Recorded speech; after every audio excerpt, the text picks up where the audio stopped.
This letter made me angry because I think a lot of us have been through, maybe not this exact scenario, but we know what it's like, and it never leaves you. No, it's true. I think for a lot of parents, things like this poke at old bruises, which makes it that much more painful. Episode 194, How do I help my daughter get past an ugly rumor? All right, today's episode is bringing me back to my middle school years. I have to tell you, why is it that kids, I feel, in middle school would just make up stuff that could be so damaging, even if it's not true? The why is an important one. It probably has to do with social power. The what of it, we call this relational aggression as opposed to physical aggression. And it's where kids use social forces to hurt one another. And relational aggression tends to take a couple forms. One is excluding, icing kids out, and the other is spreading rumors about them. I want to get right to this letter. Dear Dr. Lisa, a group of popular girls who used to be my 9th grade daughter's friends have turned on her and are spreading an ugly rumor that she gave blowjobs to 2 boys from another school on the same night. The quote, Queen Bee in the group has a lot of social power, and so no one will stand up for my daughter, even though she has former friends who know the rumor isn't true. My daughter's now isolated at school, has a terrible but untrue reputation, and is devastated. She doesn't want to switch schools, and nothing I'm doing seems to help her. Can you please offer any guidance? Thank you. Is this, first off, Lisa, is it a common thing that you're seeing and hearing? I wouldn't say it's common, right? There are things I hear all the time. This is not in the category of things I hear about all the time. But having done what I do for, 3 decades, I've heard more than a few stories like this, where a rumor gets started, often about a girl, and often a sexualized rumor, one that is, damaging to her reputation. Okay, I just said a whole bunch of stuff that we just have to stand back and unpack. Okay, reputations in girls, they are still a thing. They should not be a thing. This is a double standard. And then underneath that, the fact that you can damage a girl by spreading a sexual story in a way that you cannot damage a boy, and in fact might actually give him points. Totally. Yeah. So yeah, this goes on, and it is heartbreaking. I mean, just hearing this letter, my heart just breaks for this kid because it is so painful. Or, I remember in middle school where somebody will say something about scrawny legs, somebody, or, and then that nickname sticks, even though it might not necessarily be true, but someone with social power, as this parent is explaining the letter, uses it, and everyone just laughs and thinks it's funny, and it sticks, and it's hard to shake, right? But this letter is even more, devastating, right? Yeah. But you're right. This stuff goes on. I think lots of people can think back to something that was done or said in middle school that felt horrible to them and that they've never forgotten. But interestingly, if you think about that, do you remember this happening to kids around you, or do people mostly remember what happened to them? Right? That's, I think, an interesting question for us to just put out there. I want to step back for a second and ask you, first off, why do you think someone would start a rumor like this that is totally untrue and sexualized? Okay, so there's, based on having watched these dynamics over time, there's a few different reasons at play. One is sometimes it has to do with romantic jealousies. I have seen this done with the term queen bee is used in this letter, a girl who wields a lot of social power and wields it in pretty aggressive ways, may feel like somebody is challenging her for a romantic interest, or may like the guy she likes if she's heterosexual, right? And so she may damage her competition by spreading nasty rumors about them as a way to maintain or regain space in the sort of the sexualized world among teenagers. And I will tell you, there is a lot of power in being a girl who has access to guys, and who guys are interested in, and who is desirable in that way. And so I could see a kid who's struggling with power and struggling to handle it well, damaging what feels to be a competitor. So that would be one reason. So they feel the competition, and this is the way to squash the competition, is just lie about it and get people to believe that it's true. Yeah, say terrible things. The other reason that we sometimes see rumor spreading, and this is just so stupid I can hardly stand it, is kids get bored. Like that is actually a reason for bullying, is that some kids get bored and so they just start something. I will tell you, something as vicious as this feels to me like it goes above just boredom. Like it feels like there's probably more of a dynamic underneath it. But sometimes kids will just go after, a kid with a lot of power will just pull in a mob and go after somebody just to like have something to do, which is, I cannot tell you how awful that is, but it is true. It's good to know. I mean, it's good to know that that is actually one of the reasons why, when you're explaining to your kid, that it could very well happen, because I just can't imagine as a teen having to face something that there is no kernel of truth to this, right? Like, how do you explain that to a kid who's just lost their entire reputation and likely will be stuck in this community for at least 4 more years? Yeah, right. And it's interesting, like, as you said, no kernel of truth. I'm like, okay, but what if it were true? Does she still deserve to be exiled in this way, right? I mean, I think that we can also think our ways through both paths, but either way, true or not true, this girl is being shunned, mistreated for something that either at best is untrue, or we could also say, I don't even want to say best, I don't even want to put a value judgment around it, could say like, nobody's business, right? She's allowed to do what she wants to do. We could also make that argument. But no matter what, she's being harmed and she's been iced out and she has no one at school. I think that's what the letter said, was just like, oh, okay, so what do we do? I think as the loving adult around this, we help this young person find someone to eat lunch with, someone to be with. What is of value in this letter, in terms of like things that we can put to good use, is it sounds like a lot of people don't really believe that this happened, or don't agree with how she's being treated around this having happened. And so at least she's got that as leverage. And the thing about queen bees like this is that people know often that what they're saying isn't true. But as the letter said, they're scared of them. But one thing that is potentially in this girl's favor over time is that people know that the kid who started the rumor is spreading the rumor, probably made it up, know that that kid is dangerous, so they won't take her on, which is unfortunate. But what that opens up as a pathway for this kid who's on the receiving end of this rumor is that she can find people who may not be in her old friendship group, who may not care at all about social power, who may not care at all about staying on the queen bee's good side, and hopefully build a bridge with them so that she's got some company while this sorts out in the broader social landscape over time. You say in this situation where this teen's reputation has totally been damaged and she's lost her friends, help her find some sort of a friend. But you've also said in the past, you really can't engineer friendships. So what's a parent to do? It's a tough one. So I think you do say, is there anybody you like going to hang out with? Maybe you were friends in middle school and now you can kind of reconnect a little bit here in the 9th grade. If the kid's like, no, I've got nobody, nothing, I think then my advice always is get that kid into some new activities, get that kid into new traffic patterns, have her, sign up to work on the crew for theater, have her try out a new sport, have her do some club, some after school activity. That's another thing. If I think about like all of the things in the negative column, there's a lot. In the plus column, there's a lot of stuff to do in the 9th grade, right? 9th grade is suddenly club bonanza in most schools. And so this sweet child needs to find a club that is of interest to her, or a group, may find kids who share her interests and try to tuck in. And she doesn't need a whole new friendship group. She needs 1 or 2 buddies. Lisa, you were saying a little bit like she's in the 9th grade. The good news is there are clubs and all sorts of activities that she can now be part of. But I'm thinking the reverse, like she is just starting high school with this. How do you help kids see past what seems like the world has officially ended for them? It's tough, right? And I say this all the time. Teen years are like dog years. Like a year for them is like 7 years for us. So it does feel like forever.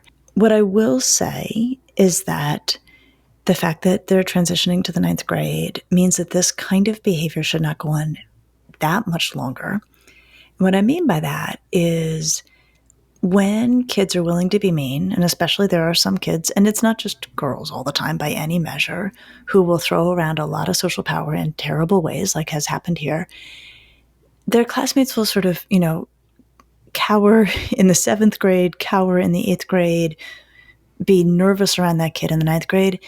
And by the old schedule, and I'll come up back to what I mean by that, by 10th grade, kids are over it. And they do not allow queen bees to make up rumors and tell lies, queen bees or king bees, whatever you got in that grade. By 10th grade, kids are like, stop. And often if that kid is still doing it, they themselves become isolated. The kid who has been mean actually ends up on the outs. Wow. Now that's the old schedule. One of the things that I am hearing across the board in schools is that the pandemic delayed the typical social trajectories we were used to. So I was doing old math with 7th, 8th, 9th being as long as you could get away with being mean, and then it ending by 10th grade. If I've heard one thing consistently from schools in the wake of the pandemic is, oh my God, the 9th graders feel like 7th graders. So You still feel like that's the case? I'm not sure. I think that's a really key question. I know it was definitely true a year and a half ago. I do think it's probably less true over time as kids are able, kids coming into the 9th grade had a more typical 7th grade experience, hopefully. But Reena, I am like the eternal optimist. I am the glass half full person. I think if we're really, really honest about kids in schools, we are still seeing pandemic after effects. No question. So what options, Lisa, do you think this girl has right now? What would you advise them? The other thing I would say to this girl is continue to stand up for reality, right? So to the degree that this comes up around you or somebody makes a joke about it, be prepared to say, that's not true. It's a lie. But oh my gosh, that's so when it's the queen bee and you're not quite at that 10th grade phase you're talking about. I mean, I don't think even me as a 45-year-old woman would have the strength in 9th grade to go back and stand up. So how do you build that courage in your child to take their life back? Well, I'm not sure she's going to get the life back that she had, but I do think the queen bee she's already done with the queen bee. The queen bee is already done with her. There's no need or possibility of repairing the relationship with the queen bee. So I think there is value in this kid making it very clear, it's not true. That's a lie. She doesn't have to say, that girl spreads. I mean, she doesn't need to deepen it, but it's not like she's trying to repair things with the queen bee. So I think it is worth coaching her to just be very matter of fact and very direct if it comes up around her. And of course, that's the big if, right? The chances are much more likely that it's going to be whispering down the lane when she's not there. But to the degree that she wants to try to reach out to the old friends who have aligned with the queen bee, I think she can also say, you guys know it's not true. It's a lie. I miss you, right? And she can try to see if they will peel off and come her way. But as painful as this is for her, I think the more matter of fact and dismissive of the rumor she can be, probably the better. And not to be afraid of it, just to kind of face it. I think But what would you say, Lisa? Hide the distress around it as much as she can. I hate to say that, but if it's in person, just be like, that is not true. That is a lie. And then just try to carry on, but there's going to be a lot of tears. Yeah. No matter what. But if they're not saying it to her face, but everyone's whispering about it, you can't really confront it. So is there another way that she could get what's truthful out there circulating? What's your experience in these situations that you feel really helps?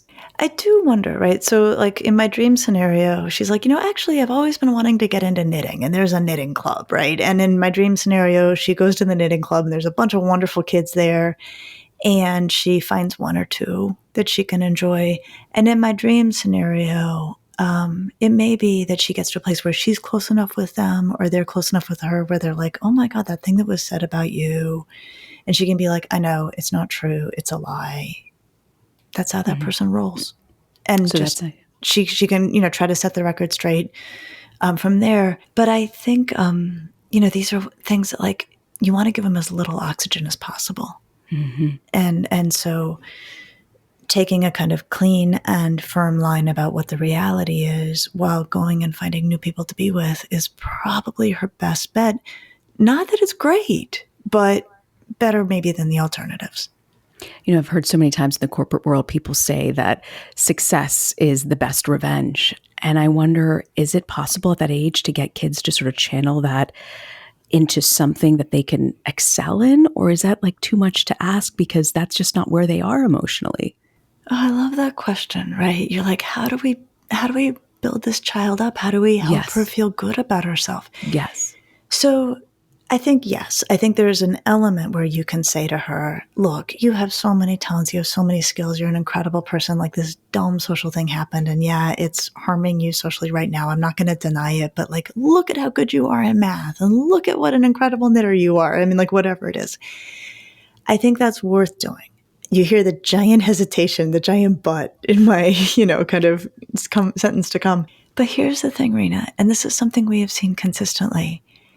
If you are a teenager, you need a viable social life. It does not matter if you are curing cancer at your summer job. It does not matter if all the adults adore you.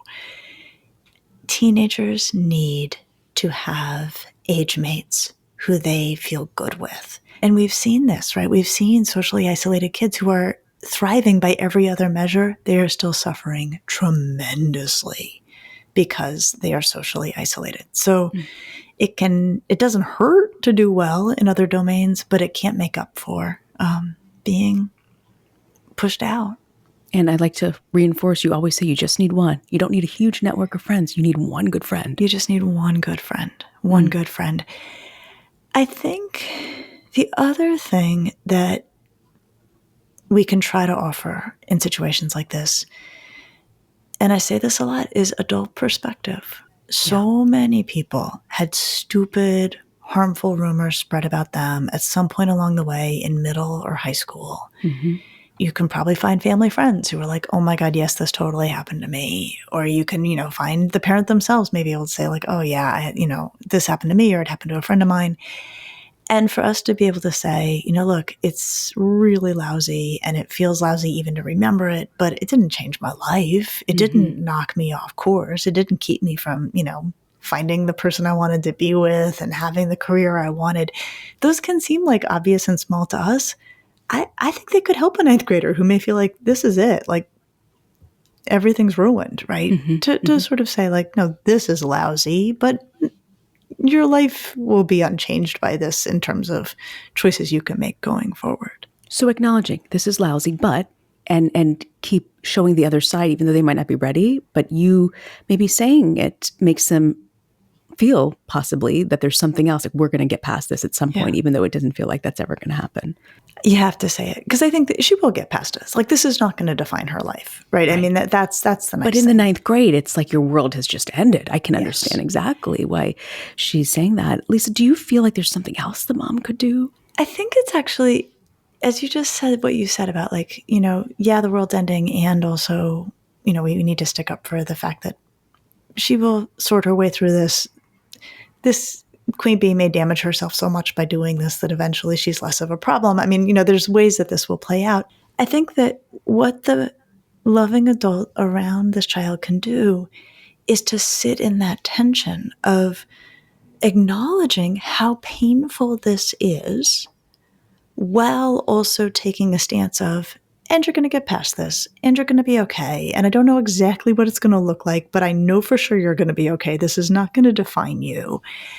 I think it's holding those two things together. And, one of my favorite analogies is the lyrics and the tune. And the lyrics are the words we say. The tune is how we say the words. And it's how we manage these moments of tremendous tension, of both acknowledging the depth of it and also feeling hopeful. When the parent says, this stinks. It's true, right? This is really lousy. And I know you're going to get past this. I know you're going to find your way. You're going to do things. Other forces are going to come in that are going to get you through this. Overall, even the words I was saying, lousy and stinks, I was saying them in kind of an, like, I see a path through and out way. Whereas if the parent is like, oh my gosh, this is awful. This is lousy, right? Yeah. There you hear the tune making the kid feel like, oh my gosh, like I can't come back from this. When there's been a horrible, ugly rumor spread about your child, and especially if it's untrue, should you go to the school? This is a really key question because certainly this either is or could be said to rise to the level of bullying, right? Bullying is where, a kid is on the receiving end of mistreatment and unable to defend themselves. Bullying is deeply problematic, and schools also should deal with it both because it's wrong and also because legally they're usually mandated to deal with it if they are aware of it. So if you were to take it to the school, you probably would have a reasonable expectation of getting some traction, which isn't to say the school's always going to handle it well. You're introducing a whole lot of variables. But the big barrier, and I think in this letter, is the kid's like, please don't, please don't. And this is where ninth grade is really tricky, because by ninth grade, kids, it does feel like if you tattle, right, that is only going to make it worse for you.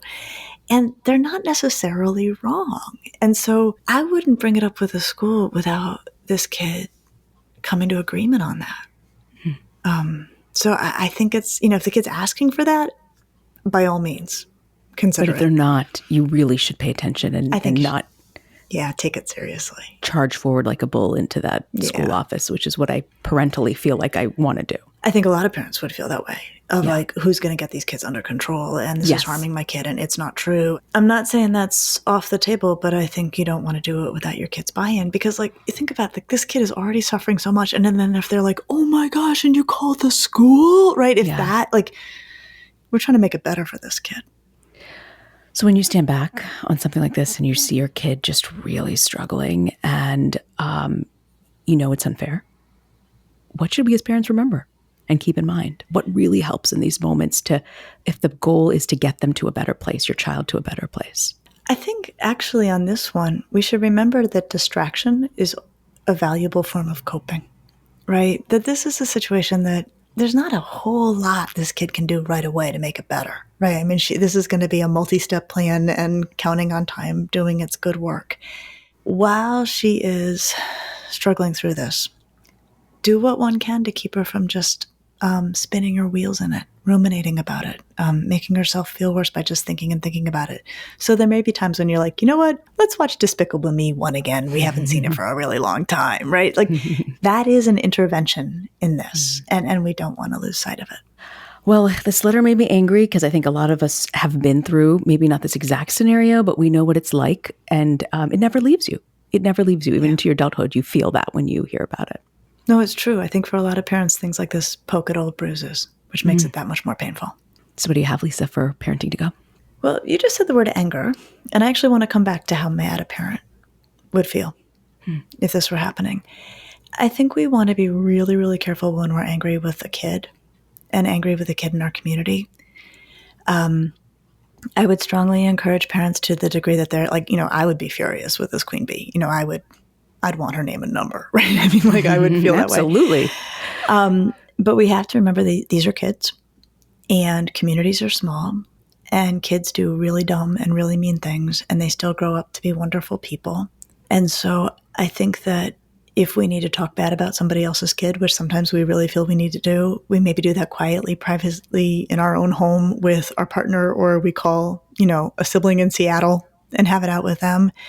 But I would encourage adults who find themselves in this situation to not get on the school WhatsApp for a lengthy discourse on somebody else's child.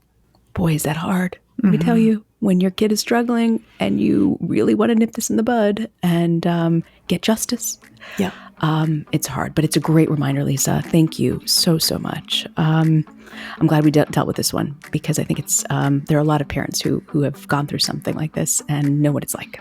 Yeah.